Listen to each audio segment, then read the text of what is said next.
pinapakita natin ay para bang walang nangyari? Parang walang nangyari.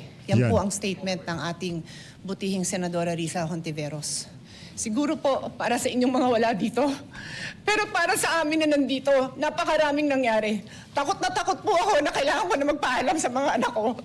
At yung staff ko, 2 pintuan ang pagitan ko sa putukan. Yung staff ko na si Claire, na 20 years na sa akin, nandun siya sa labas. Siya sa 12-year-old son. Kinuwento niya sa akin late na tumatakbo siya, hindi niya alam kung saan siya pupunta. Kaya para sabihin niyo na walang nangyari.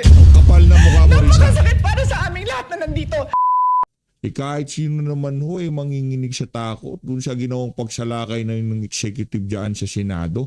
Noong gusto nilang dakpin itong si Senator Risa Hontiveros, dito sa video na to, wala na hong intro-intro. Sinupalpal ho nitong si Senator Pia Cayetano, itong si Risa Hontiveros, para sabihin mo na parang walang nangyari, gayong kumaripas kayo ng takbo nung nakatanggap kayo ng intel na merong mangyayari nung mga araw na yun, tapakawalang hiya mo. Dito sa video na to, pag-usapan ho natin yan. Siya like at siyang subscribe.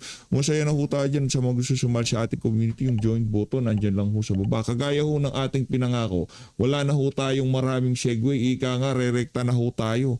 Dito sa mga punto de vista nitong si Senator Rodante Marcoleta, nitong si Senator Pia Cayetano, kaugnay dyan sa mga privilege speech na yan ng mga tauhan nitong si Tuta Soto at nitong si Marcos Jr. dyan sa Senado. Gusto pa ho nilang pagmukayin na walang kwenta ang bagong pamunuan ng Senado dahil parang pinapalampas lang, pinakikibit-balikat lang yung nangyari noong mga araw na yon. Yung ika nga, dahil wala na silang maligawan sa mga miyembro ng majority, ngayon sinisiraan na lang ho nila ang bagong pamunuan ng Senado. Yan ho ngayon ang piniframe nilang naratibo sa social media. Okay? Kasunod ho ng paglalabas ng report ng DILG, ng CIDG, dyan sa mga kaganapan na yan. Abangan ho natin yung side ng Senado. Kasi ang naratibo sa mainstream media, hindi inatake ang Senado. Isang side pa lang ang ating nakikita. Side pa lang ho yan nitong si Marcos Jr., yung mga adik sa Malacanang. Hintayin ho natin ang side ng Senado at saka ho natin malaman kung talagang ano nga ba ang nangyari noong mga araw na yon at kung bakit umabot doon sa punto na kailangang warningan itong mga tauhan na to ni Marcos Jr. diyan sa pagpilit nilang pagpasok sa Senado para arestuhin itong si Senator Bato. Ito na ho ang nakakalungkot na kaganapan ngayon sa ating bansa. May I ask you if we can make a statement rather than interpolate today?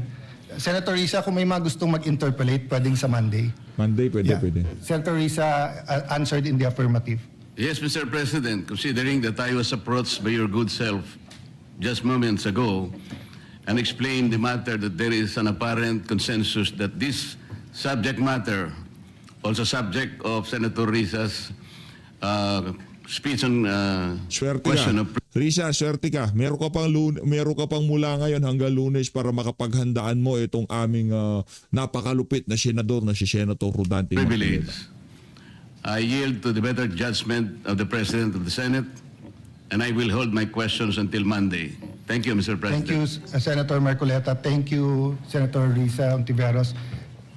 Minority Leader, may I just give your mic? Sa Lunes, ay malalaman na natin kung ano nga ba yan. Di ba? Yung side ng Senado, yung kumpletong kaganapan, kumpletong CCTV, hindi yung mga splice na hindi ko pinapanood yun. Pinapanood nyo ba yun? Yung pinapalabas ng mainstream media? Yung mga CCTV, nako, mahirap na, di ba? Ano ba talaga ang totoo? Isang side pa lang yan. Baka yung mga video na yun nakabatay doon sa naratibo nila. Tingnan natin yung kabuuan, yung may timestamp, anong nangyari dyan. Hindi yung paputol-putol, mahirap yun. Hindi ko natin tinitingnan pagkaganyan. Panoorin natin ang buong video at saka tayo magdesisyon kung ano ba ang katotohanan dyan sa di umanong pagsalakay, pag-atake sa Senado na yan. Okay? Ligawanan. Kuya, but she's my ate. Yeah. Senator Pia. Mr. President, I also will not interpolate or make my own privileged speech today as requested by the Senate President. I reserve my right to make the proper interventions at the time that the Senate President and our other colleagues agree upon. But I just want to make this quick statement.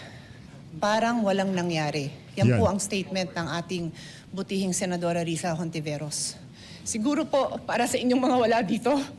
Pero para sa amin na nandito, napakaraming nangyari. Takot na takot po ako na kailangan ko na magpaalam sa mga anak ko. At yung staff ko, 2 pintuan ang pagitan ko sa putukan.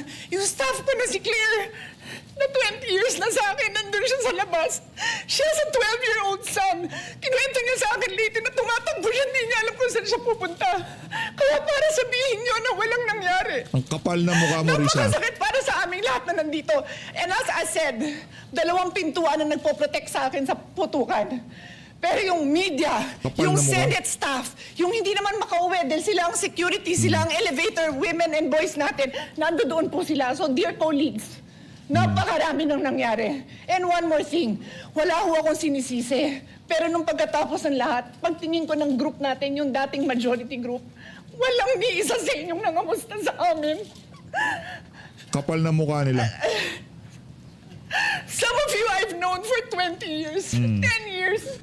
Kahit si Tuta Soto, kahit na si Ping Lacson Boytago, hindi man lamang kumusta kayo dyan? Ano nangyari dyan? Hindi ganon? Baka talagang namumula sila sa galit. Talagang ika nga di nila nagustuhan yung leadership change. Diba? And I didn't even hear any of you say, kumusta na kayo dyan? Napakasakit mo sa akin.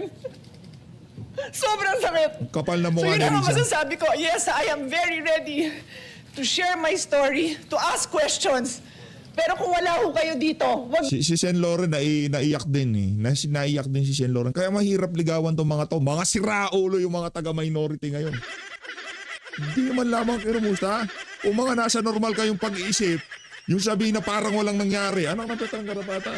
Gumamit kayo ng mga maaayos na salita. Mga walang niya kayo. yung questionin yung mga nangyari sa mga nandito. Dahil nandito kami, kasama ng staff. Staff namin, Senate staff.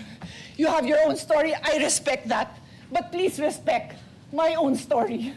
Thank you, Mr. President. Kapal na mukha ni Risa. O Risa, ano, tayo ka?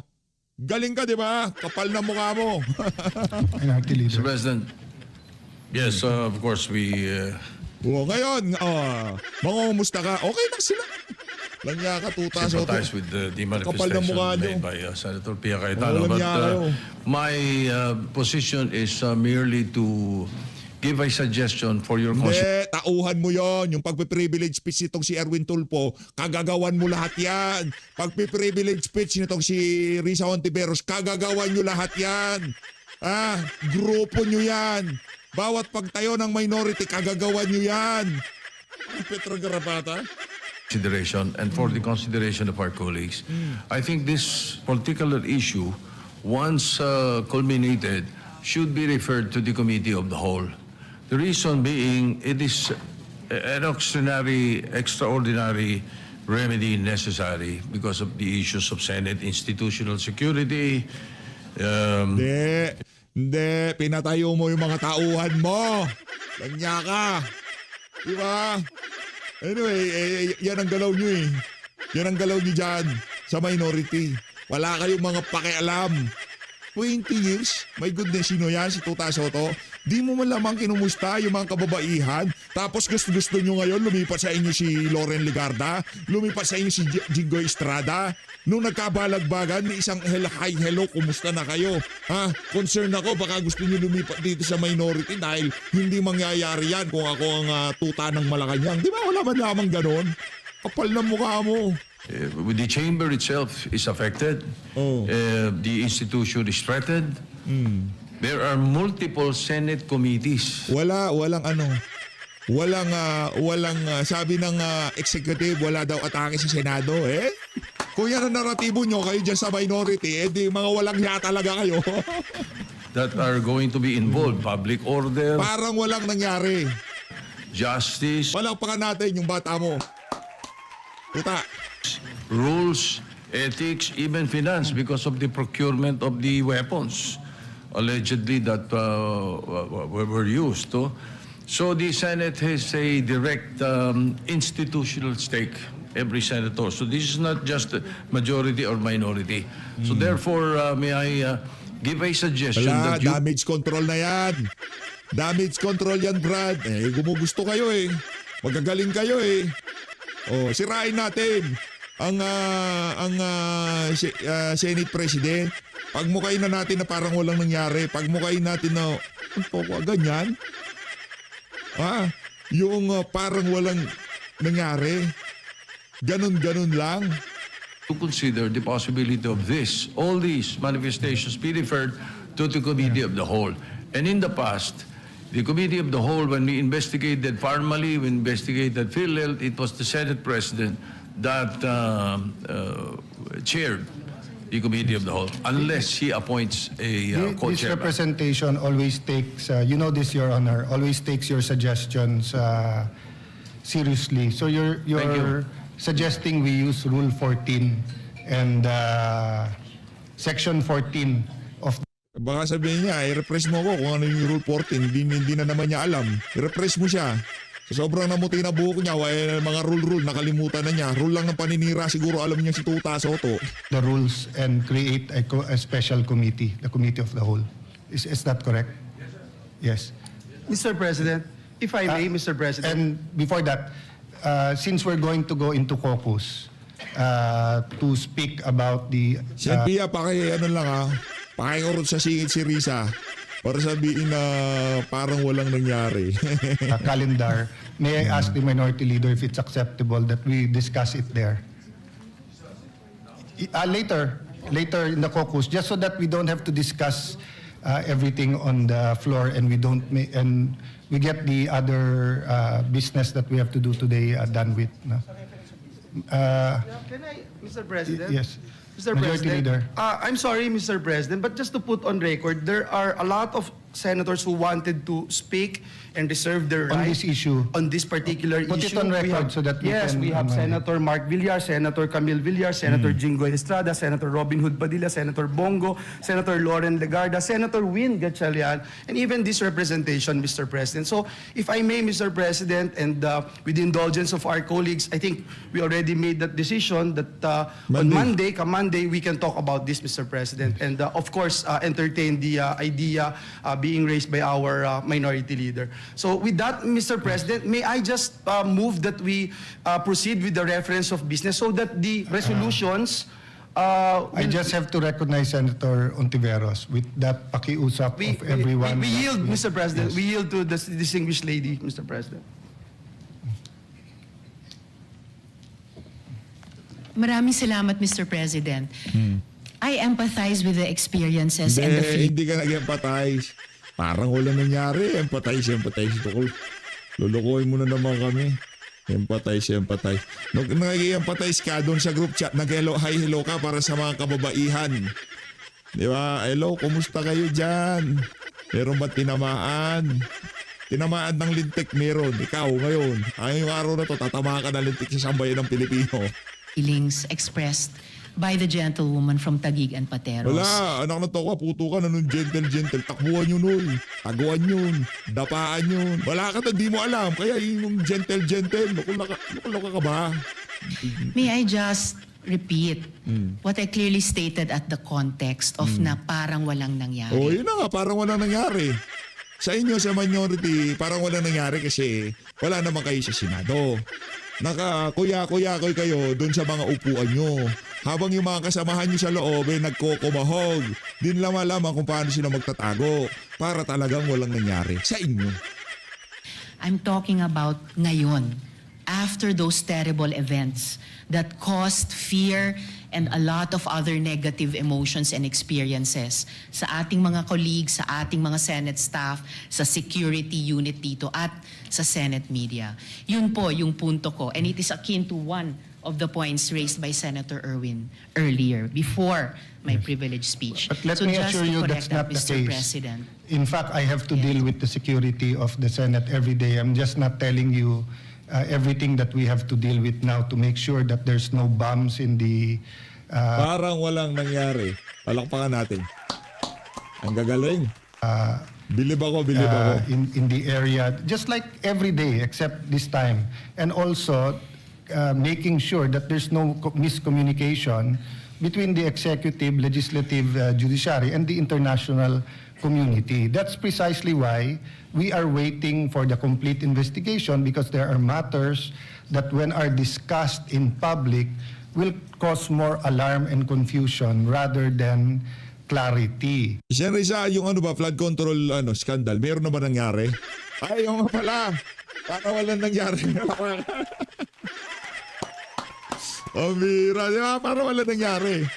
But that doesn't mean na parang walang nangyari lang. I think that's the point where there will be strong answers, Senator Risa. But of course, you have your point of view and we respect that.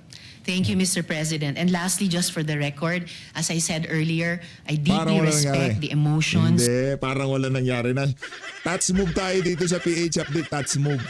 Pagka sinabi mo na, yun na yun. Parang walang nangyari. Oo. Sa investigasyon ng mga maanomal ng flood control, parang walang nangyari. Of our distinguished colleague. It's evident that the violence that breached our halls has profoundly affected all of us. And I don't doubt, Mr. President, the leadership's personal distress over what transpired. However, when I stated that it feels now as though walang nangyari, I Parang wala. Finish. was not speaking about our personal feelings. I was speaking about our institutional posture. Thank you for that. Our grief as senators is valid, but our mandate requires action. Salamat po ng marami, Mr. President. Thank you for that statement. And personally, I've stated this again and again. And I don't doubt the sincerity of President Marcos when he called to check if we are safe and to assure us that it wasn't an attack from the executive department. I don't doubt that. That's why we're waiting for the whole investigation. Thank you. Majority Leader, let's Yes, proceed. Mr. President, just to put on record, it's really way different when you are here inside this Senate premises, especially Wala naman kasi si Risa. Pagbigyan nyo na, intindihin na natin. Walang nangyari doon sa bahay niya. Kasi kuya-kuya-kuy siya nun eh. during the time when we were inside that one Hindi po, andalang mo na lang magsalita Risa. Bebenggahin ka ba ni Senator Pia? Anong natawa? room, Mr. President. Aray mo. I would still recall the gunshots, the smelling of gunpowder, Mr. President, and everything that we had experienced. So it's really different, Mr. President. Oh, next time yan ha, next time. Next time para sa mga mga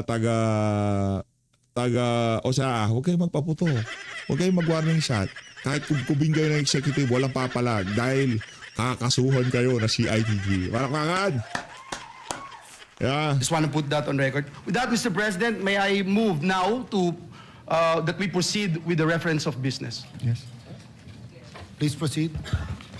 Message of the President of the Philippines. Letter of His Excellency President Ferdinand R. Marcos Jr. dated May 5, 2026, resubmitting for the Senate's consideration and concurrence the agreement between the Manila Economic and Cultural Office in Taiwan and Taipei Economic and Cultural Office in the Tuloy ho tayo sa ating talakayan ha, diyan sa saganang mamamayan. Tinalakay ho nila yung pagtatalaga dito kay Senator Pia Cayetano bilang bagong chairperson ng Blue Ribbon Committee at yung nangyaring sigawan, yung nangyaring iyakan doon sa mga banat nitong si Risa Hontiveros na parang walang nangyari. Ang tanong, saan parang walang nangyari? Doon sa issue ng maanomalyang flood control project? O doon sa pagkukuya-kuyakoy nyo sa inyong mga bahay, kayong taga-minority, noong nakatanggap kayo di umano ng intel na mayroong mangyayari sa Senado? Yun talaga, parang walang nangyari, wala kayo din. Ito, pakinggan nun natin ang saganang mamay. Palakpakan muna natin, itong si Sir Jen. Ang kasama ko ata niya dito, ito si Sir, Benny Antiporda. Pakinggan nun natin, gang. Turung. Senadora Pia Cayetano. Palakpakan. Yan. Siya na po ang bagong chairperson ng Senate Blue Ribbon Committee. Ayun. Ang Nakikita ko dyan. Swabe, diba? Nakikita ko dyan. Na ano? Yan ang nakikita kong kumbaga yung safe approach Safe approach. no, sa mga ng bagong liderato. Sa mga nangyari. Oo, sa mga nangyari. Para bang gusto nila, parang alam mo yon yung mawala Oo. yung tensyon Di ba? Ganon. Kaya yan ang inanla. Dahil nga naman, siyempre, nakita natin talagang yung nangyaring tensyon sa pagitan ng ating minamahal na Senador Dante Marcoleta at Ping Lacson eh. Pero ang gusto ng liderato, Makapagtrabaho ng ayos. pagtrabaho ng maayos. Aha. Kalimutan muna natin yung mga away-away. Aha. Parang ganun yung dating eh. Pero ang tanong dyan ano ang mangyayari doon sa flood control issue na yan? Lalo pa nga ngayon, kung chairman si Senadora Pia, ang tinalagang vice chairman, Senator Ping. Yes, siya ang vice chair ng Blue Ribbon Committee. Sabi tuloy yun ng mga nag-message sa akin, Jen, mukhang napakinggan ka ni Senador Alan Peter Cayetano. Kasi di ba, naalala mo nung Monday, pinag-uusapan natin yan. Sabi ko, kung ako tatanungin, at sa katauhan, Senador Marcoleta, hindi ko tatanggapin ng Blue Ribbon Committee. Di ba? Bakit naman? Kasi di ba, kumbaga sa isang bahay, halimbawa ko pa isang bahay, di ba? Isang bahay ay niya na sinira ninyo, winasak ninyo, tapos ang gusto nyo, tatayo ko uli. Pag hindi ko natayo, sisisihin nyo ako. Ay, yun ang masakit Di ba? Well, hindi ko naman alam. Ano ha? Mukhang ganun ang nangyari. Pero ako naman naniniwala kung tatanggapin ni Senador Rodante Marcoleta yun bilang chairman, tsak, may plano naman siya siguro. No? Well, ito na nga po, nangyari, hindi na po si Senador Rodante Marcoleta ang chairman ng Blue Ribbon Committee. Sa halip, ibinigay sa kanya ang Committee on Justice and Human Rights. Yun. Senate Committee on Justice and Human Rights. So, sa madaling salita, ito na yung katapusan ng Justice. Dahil siya na ang hawak ng Justice Committee. Tama. Pero kasi parang, well, hindi pa naman natin alam. Ano? Ang action kasi ngayon nasa Blue Ribbon. Pero siyempre, automatic naman, member pa rin naman siya ng Blue Ribbon Committee. Yun. Ano ha? Diyan natin siguro malalaman kung ano ang mangyayari sa mga susunod na araw. Kasi hinihintay nila magpatawag na agad ng pagdinig ang Blue Ribbon. Hindi ko lang alam kung ano plano ni Senadora Pia Cayetano. Kung paanong approach ang gagawin niya. Yan, ano ha? Kung mainitan ba yan? O malumanay na approach? Alam, maraming ano yan, ha? Medyo critical ang sitwasyon na yan. Ay, totoo. Dahil inaabangan niya ng taong bayan. At may Higit sa impeachment, yan ho talaga ang pinaka-aabangan. Yung issue ng mga maanumalyang flood control kickback. Yan ho talaga. Yan. ng taong bayan na talaga mabigyan ng katarungan yung kanilang mga hinaing. Yan. Katarungan, magkaroon ng resulta yung investigasyon ng Blue Ribbon. Ano ha? Pero bago yan, Kuya Benny, hindi po napigilan ni Senadora Pia Cayetano na mapaluha habang nagsasalita kanina. Hindi po dahil sa kasiyahan. Sapagkat siya naging chairman ng Blue Ribbon. Yan. Kundi yung pakiramdam ba na siya ay nasiphayo. Ano ba alam mo minaramdam na parang nasiphayo ka ng husto sa kapwa mo, Senador? Kasi bago siya nagsalita, ay nagsalita si Senadora Risa Ontiveros. Risa, na ang kanyang sinasabi, sa mga yung mga nangyari doon, di ba, nung Lunes, Martes, hanggang ngayon, nung nakalipas pang linggo, para anyang walang nangyari sa Senado. Parang wala lang. Parang wala lang anya. Ha? Sabi niya, parang wala lang. Yun ang yun ata ang nagbunsod kung bakit napatindig si Senadora Pia Cayetano, hindi po para magpasalamat sa pagiging chairperson ng Blue Ribbon, kundi para sagutin yung naging pahayag na yon ni Senadora Risa Ontiveros. Di ba? Gusto mo ba marinig? Sige nga, yung maramdaming pakinggan natin. pahayag? Ito po, iparinig namin sa inyo ang maramdaming pahayag ni Senadora Pia Cayetano. Ayun. Ng kampanya. Ginanta pa talaga yung jingle. Idol ko to. Ito talaga idol ko. Yan talaga malupit. Wala muna natin, Sir Chin. Newscaster na campaign manager pa. Campaign jingle pa, di ba? Senadora Pia, panoorin natin. Ay, kaya naman Walang nga si Risa eh. pala hindi niya mapigil talaga yung kanyang damdamin, no? Medyo na, Oo nga sa nakita ko, para bang na-insulto siya. Kasi kung sabi mo, parang wala lang eh. Parang wala lang. Wala lang naman yun. Diba? Parang ano. Pero nakita mo yung ate niya, no? Senadora Loren Legarda, talaga namang kung todo ang hagod eh. Pati si Senador Joel Villanueva. Sa isang anggulo pa, makita mong parang nagpahid din ng luha, no? Si Senadora Loren Legarda, mukhang natangay sa pagiging maramdamin. O, kita mo yun, no? Hindi, dahil sa tabi ng opisina rin ni Senator Loren Legarda nangyari Oh, yung yan pinto, kasi doon sa mga video nakita mo, yung pinto talaga ng opisina ng Senadora Loren yung ano di ba? Doon nagkaroon ng putukan eh. Pero kapag Bakal talaga ganito na eh, ang reaksyon ng isang senador, well, alam nyo, nakita natin, napaka irresponsable ng mga netizen na parang kinukutya pa si Senador Pia Cayetano na kesyo nag-a-acting. Abay, kung kayo po mismo. Meron ba mga ganun sa social media? Meron ganun sa Grabe social naman, media. Grabe naman. Alam nyo po, napaka-irresponsable ninyo na kung kayo po ay personal na nandun, would you imagine, senador na po ang nagre-react ng ganyan, hindi na po isang maliit na Juan de la Cruz. Yun. Senador na po. Senador na Kailan eh. po natin aaksyonan ito at kailan po tayo magigising sa katotohanan na ang sitwasyon po ngayon talaga nga namang palalim ng palalim. Tama. Ang sugat na natatamo ng mahal nating bansa. Kasi nga, halimbawa, alam mo, kung may gulo, Kuya Benny, no? Siguro maiisip mong kung ikaw senador, no? Halimbawa, may gulo sa labas. Isa sa mga pupuntahan mong opisina ng Senado, kasi alam mong safe dun eh. Oo. Di ba? Protektado ka dun eh. Yes. Di ba? Kasi Now, alam with mo, that situation talagang iba na yung pakiramdam mo. Now, with that, of course, parang bata po tayo ngayon lahat. No?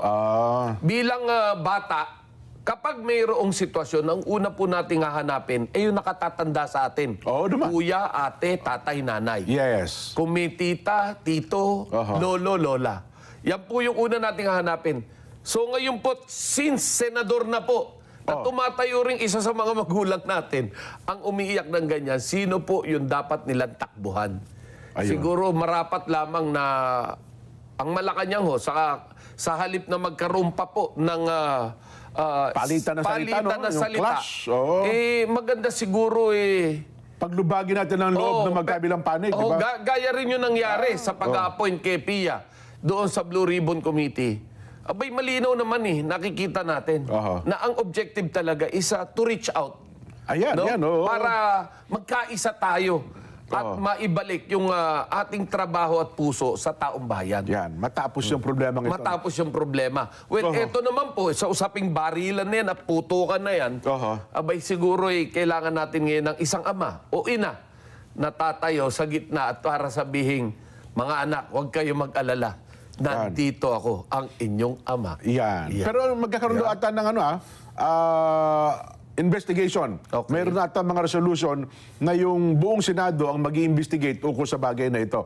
Bagamat meron na pong investigasyon ng iba't ibang ahensya ng gobyerno, magpapatawag din ata ng investigasyon ang Senado ukol sa bagay na ito. Pero napansin mo ba, ang lalong nagpasakit ng kalooban ni Senadora Pia Cayetano, kasi bago yung pagkaka-elect ng kanyang kapatid bilang Senate President, kasama ito sa majority.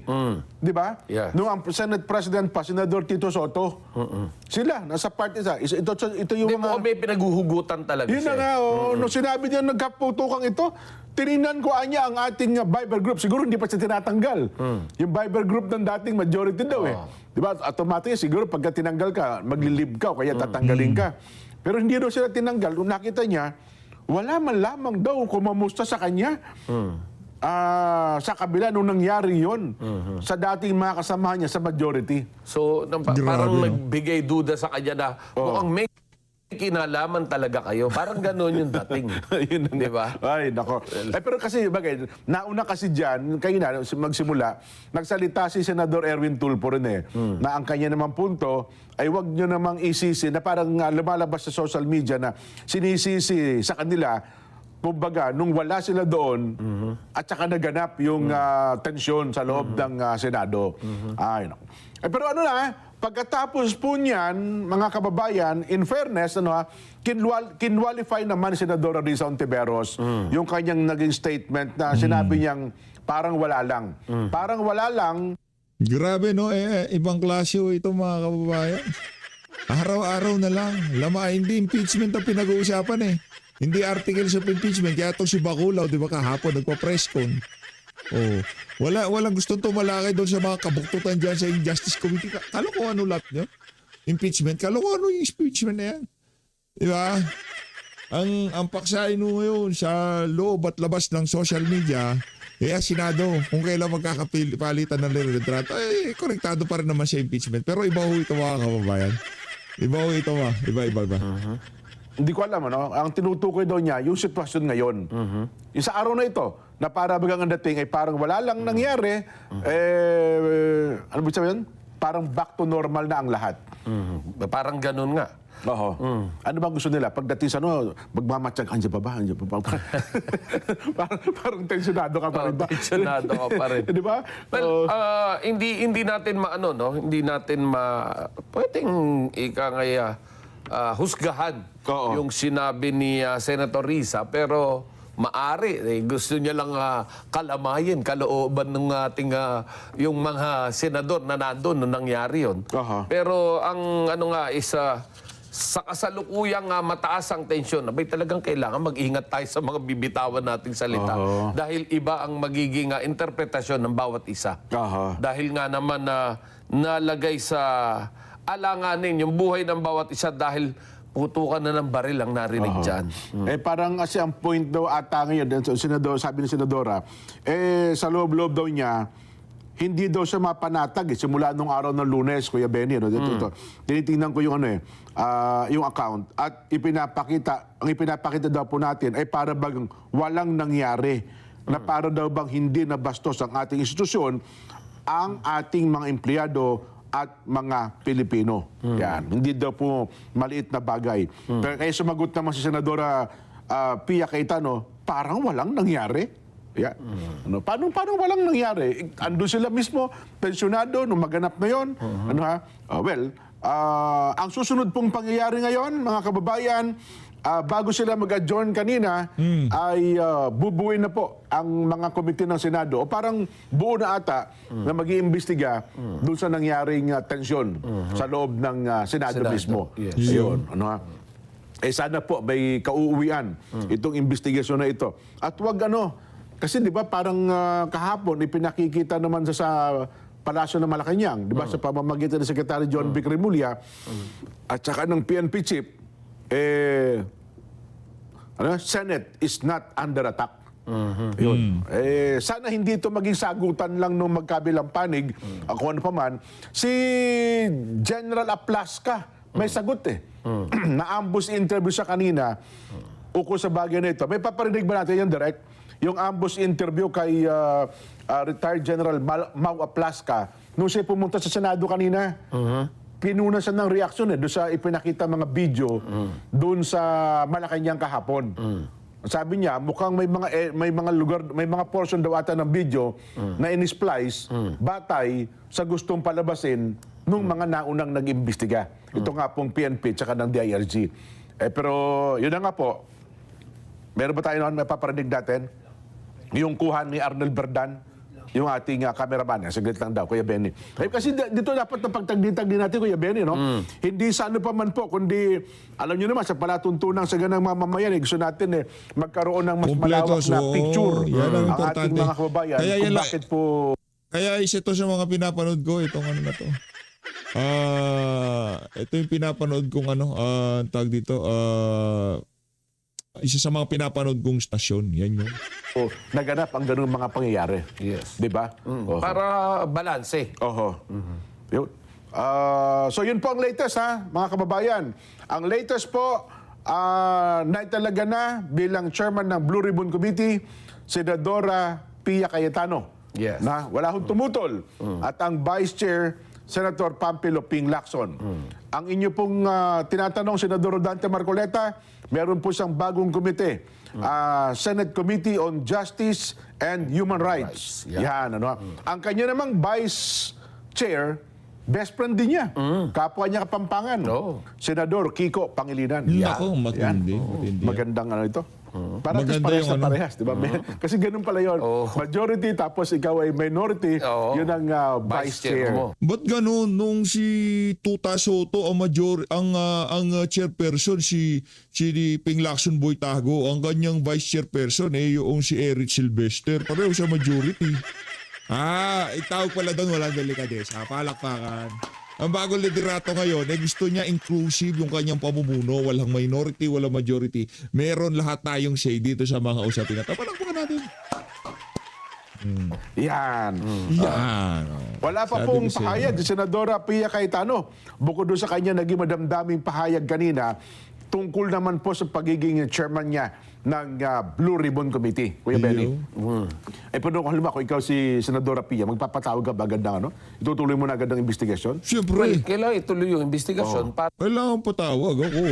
110% kailangan na natin magpatawag. As soon as possible. Pagka sa akin, bukas hearing tayo. Wala nang maraming pakiramdaman. Nakatawa ka. Para tayo si Tuta Soto at saka si Ping Lacson Boytago, di ba? Walang pakiramdaman. Pambihirang yan. Automatic na. Pagka talaga sa akin bilang chairperson, automatic na yun. Hearing bukas. Patawag yung 18 Marine. Tanungin niya si Saldi ko kung makakapagpatotoo siya kung sino nga bang mastermind dito sa mga manumalyang flood control project na to. para naman once and for all, mabigyan ng linaw yung mga katanungang nakabitin sa isipan ng ating mga kababayan. Pero ang sinasabi nga natin dito, napakaganda nga naman kung matutuloy yan dahil yung walang kasalanan, yung mga dapat maabsuelto, maabsuelto na. Habang maaga pa ay marinig ng taong bayan na talagang walang kasalanan. Alam mo, ang dami nakaladkad na pangalan dito na paano ba natin sasabihin yung lesser evil? Yung evil talaga wala. Yung masama talaga wala eh. Pero aywan ko lang mukhang, hindi ko alam kung ang target pa talaga nila malaman ng mastermind. Sino ba talaga ang nasa ulo ng lahat ng ito? Well, hindi lang yung mastermind, yung buong picture, buong scenario, sistema, ganon? yung buong picture, tama. At pagkatapos, mahinto na. Mahinto na, maisiwalat ang katotohanan, paano ginawa, saan nag-umpisa, saan natapos. Yan. Well, kapag nakuha natin lahat yun, abay di na po mauulit etong nangyaring ito. Kasi sabi nila dati, nung panahon ni Napoles, ilang bilyon lang yun, Kuya Benny. Sabi nila, hindi na maulit yung Napoles na yan. Pero ang masakit nga doon sa Napoles na yon, hindi na ilabas yung buong picture. Yung buong picture, paano nag-umpisa, ano naging sitwasyon. Di ba doon nawala yung inalis na yung PIDAP? Yung pork inalis barrel? lang yung PIDAP. Nagbago na ata ng anyo. Nagbago, naging allocables. Nagbago ata ng anyo, no? Naging allocables daw ngayon. So, ito yung mga bagay-bagay na paano ba natin gagawin para hindi na maulit muli. Yan. Yan sana ang punteriya, no? Na alam, yung accountability, mapanagot yung dapat mapanagot. At pagkatapos, matigil na po, masagkaan na yung bagay na yan. Yes, yung Diba? once and for all, magkaroon naman mapayapang pagtulog ang ating mga kababayan na sinasabing safe ang kanilang pera na ibinabayad sa buwis natin. At saka kahit pa paano, makabawi tayo. Hindi yung sapat na ibinigay ng mga nag-witness, di ba? Yung mayroong tag doon. Nagsoli ng 100 milyon. Hindi wala atang 1 bilyon na nabalik doon May nangako ng 1 bilyon, wala pa binabalik hanggang ngayon Di ba? Yan ang pangako ni Yusek Bernardo Magkasauli siya ng 1 bilyon. Yun na nga And of course, sana naman hindi totoo yung mga haka-hakang narinig natin na bukod sa isinosoli nila, may pinagsosolian pang iba. Sana hindi totoo yun. No po? Alam nyo naman, lahat ng paninira gagawin talaga. Kasi, Di ba? kasi sabi naman, ang nakuha daw niya parang 8 bilyon, binabalik 1 bilyon. Hindi, alam ka namang laki na nakuha, magbalik ka ng 2 bilyon, i-declare natin 1 bilyon lang. Di ba? Parang gano'n ata ang nangyari dun. Ito talagang si Shena. Ito talagang si Sergeant. Masyado ka ng maraming nalalaman, Sergeant. Ayun na nga, dito na tatapusin ang ating reaction video dyan sa mga kaganapan ng Senado. Ang bottom line dito, walang hiya si Risa Hontiveros. Paano niya nasikmura sabihin yun sa kanya mga kasamahan dyan sa Senado na para bang walang nangyari? Diba? Malino natin ang Pilipinas. Sa kapal na mukha ni Risa.